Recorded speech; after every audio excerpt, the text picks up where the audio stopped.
I think I'm going to start with the vote-o-rama stuff. So yesterday, there was a Senate vote-o-rama. That's where they vote on a whole bunch of like various bills and funding, like funding bills and stuff. I think it all goes through a single legislative process, if I remember correctly, like a single.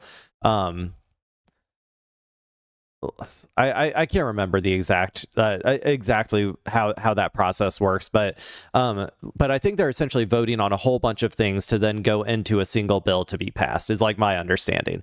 And so the biggest thing that I think came out of that is the ICE funding.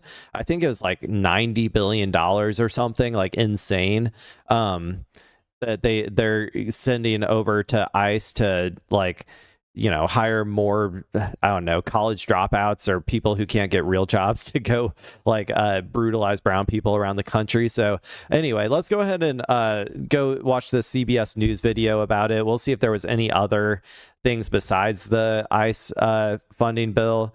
And yeah, let's see what's going on with it. Massive reconciliation bill funding the Department of Homeland Security's immigration enforcement agencies is now headed to the House. The Senate approved the $70 billion package early this morning. $70 billion. A marathon vote series that began late yesterday. During what's known as a vote-o-rama, Democrats attempted to eliminate. Think about what all we could do with that $70 billion, man. That would be like free college tuition, dude. I assume that like the funding, isn't like a continual thing as far as I'm aware. I think it's only 1 year's worth, but still, that's like, I think that's like multiple free college tuitions or like half of Medicare for all that we're just giving to these people as like a federal jobs program for the unemployable. Like, you know what I'm saying? Like, that's what ICE is, right? That's what ICE, I mean, I used to say this about police as well. I guess back before I was really streaming that much, but it's essentially just a jobs program for people who can't get real jobs. Like, for like untalented people who can't get actual jobs, they go into policing or they go into like becoming an ICE agent, right? And so now they're just like, expanding that even further. And I keep telling people it's not going to stop with just immigrants. Like if you've read history, it doesn't stop with like the initial outgroup. Okay. It always expands, especially as the administration becomes less and less popular. Especially once it becomes less and less popular amongst like Republicans and stuff too, it will expand to include non-immigrants as well. So get ready, people. We are now all funding our own oppression, or at least our representatives are. ICE is incredibly unpopular when it comes to the actual people. Like the people of America don't like ICE, but the politicians, I mean, they're all hacks anyway. I don't know if any of the Democrats like signed on to this. If I had to guess, Fetterman did, maybe, and I don't know if any of the other ones would sign on to it at this point in time, but I assure you that the Democrats are perfectly fine with funding ICE.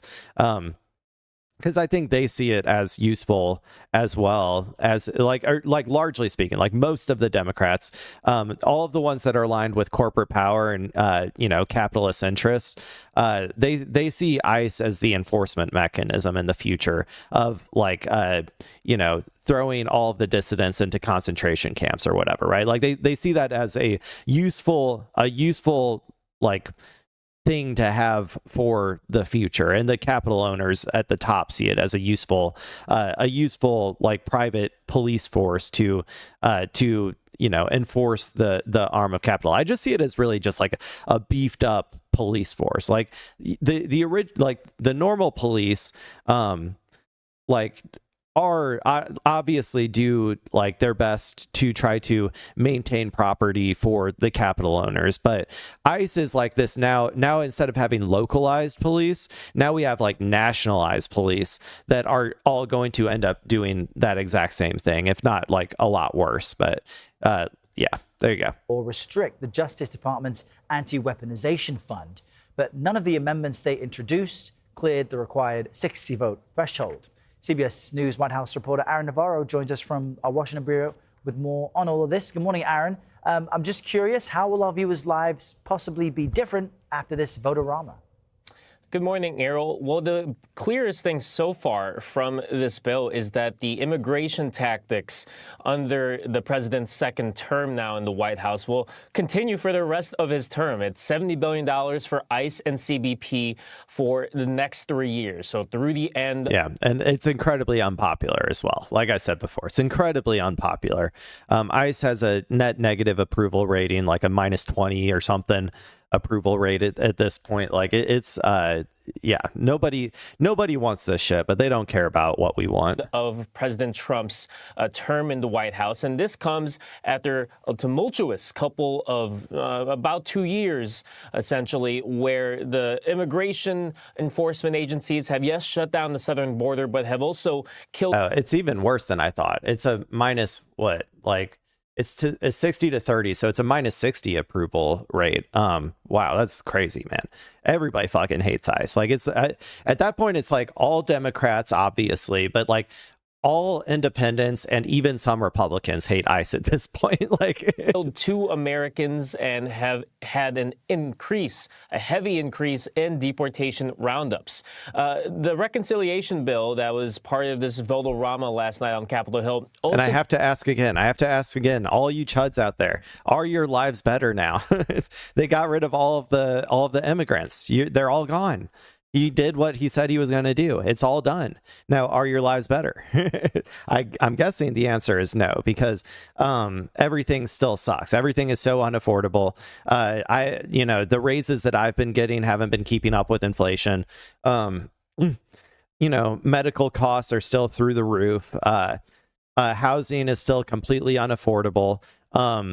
Like all of these things still exist somehow. I don't understand. I thought this was supposed to fix everything, and it's not doing it. What's going on? Did not codify any guardrails on the president's anti-weaponization fund. That's that. Right, just hasn't been tried hard enough, right? True fascism, has never been tried. We will fix the economy once we implement true fascism, but it's just it hasn't been tried yet. $1.8 billion fund. True, or I guess I should say true capitalism. Real capitalism has never been tried. That the president argues can be used to compensate those who feel they were wrongly prosecuted under the Biden administration. You saw many Republicans on Capitol Hill push back on that, but they did not have the votes in terms of amendments to put any, guardrails or limits or restrictions on that in stone. It's weird though. I don't understand this part about the anti-weaponization fund, because I heard that it's illegal. A judge has ruled it illegal, right? Am I wrong? I thought that was what a judge ruled. So it is illegal for him to use this and dole out money to like whoever he feels like, right? As far as I know, it was ruled illegal. So I don't even know why it's necessary to codify this. I mean, I guess if you want to be super ultra sure or whatever, but it's like it's already illegal. So just like charge him, throw him in jail if he does something, The issue of affordability, as we keep hearing, is important to Americans. I guess President Trump spoke about this yesterday, and I just want to play that quickly for our viewers. We're really lowering costs. What we had is a bunch of con artists, the Democrats, and what they did. Good one. Is they left. They gave the highest prices that we've ever had for all products, groceries, everything, and they started saying affordability. They'd say this is about affordability. It's a con job. I inherited their high prices. We brought those prices way down.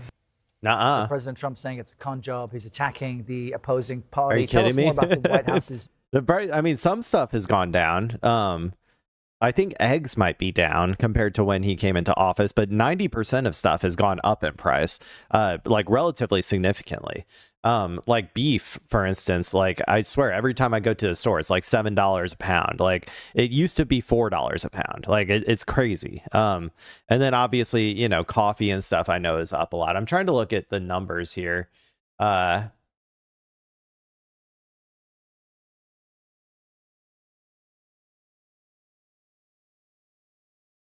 Yeah, let's see. Maybe this one will work.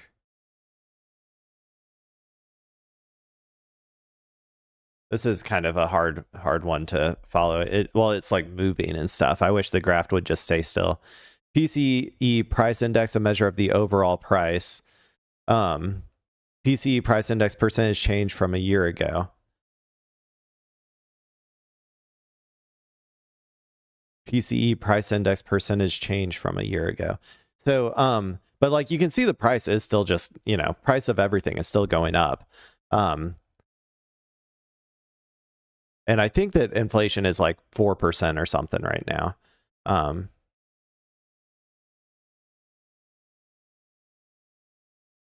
Personal consumption. Yeah.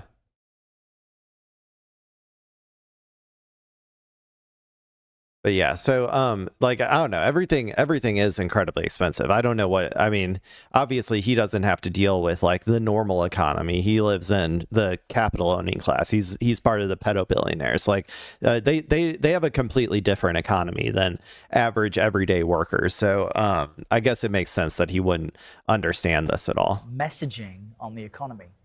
Well, that messaging from President Trump is similar to what he was saying about the economy before he started this war with Iran. He would often blame and obviously gas prices are inflated through the roof right now. His predecessor, President Joe Biden, saying he inherited high prices, high inflation from him. But a lot of what the president says on the economy, it doesn't really matter as long as this war with Iran continues, as long as there are these restrictions when it comes to transit through the Strait of Hormuz, the rise in gas and grocery prices as a result of what the president is doing there. And he has said in the past that he's almost dismissive of Americans' financial situations, saying that it is a small cost to pay as long as Iran is prevented from having a nuclear weapon. We will see the president in Wisconsin later today. It's a swing state. It has a number of notable midterm races in what is billed as a speech on agriculture, on what his signature tax and spending bill, which he calls the one big beautiful bill, is doing for rural Americans. But we will see how much time the president actually dedicates to talking about that compared to other topics. Yes, he can go on to other things sometimes and move off message. Aaron Navarro in D.C. Thank you, Aaron. Okay, well, there you go.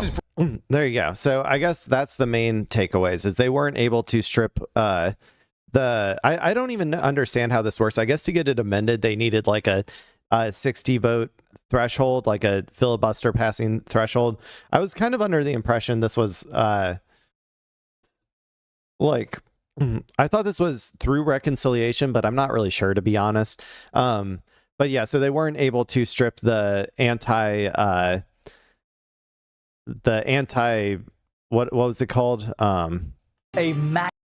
The anti-weaponization fund from it. The Democrats weren't, and also they're paying, like I said before, the $70 billion to ICE to essentially keep it funded.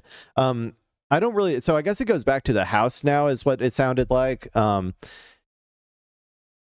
I don't know if the House will pass these things necessarily without amendments. So I guess we'll see what happens with that. At least that's what I thought I got from earlier in the video. So, okay, let's go ahead and move on.